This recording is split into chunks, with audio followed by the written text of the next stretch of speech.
Benvenuti e prendete posto sul divano in pelle umana. E qui che tirano il collo al pollo arrosto. Io sono il primo della settimana. State comodi di là dal vetro, tanto seduto qui rimango io ad offrirvi lo spettacolo segreto di vedere una faccia nelle mani di Dio. Il maggiordomo però mi guarda preoccupato. Saranno i 30 anni o il muso nero che abbiamo in comune. Tiene gli occhi molto bassi, non sembra piacergli questa festa in costume.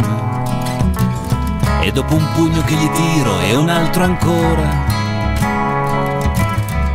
mi sono addosso in 10 e più persone.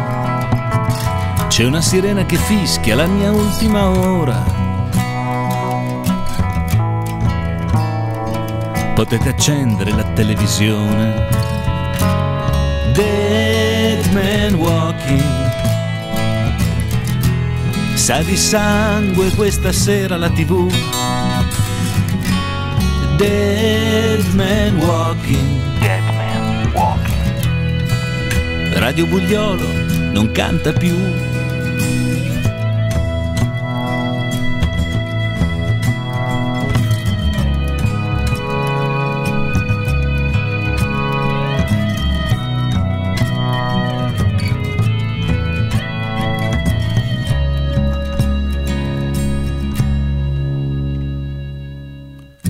È una storia sentita 1000 volte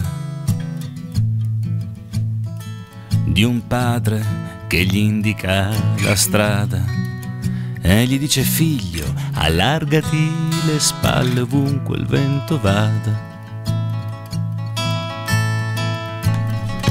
È una storia subita troppe volte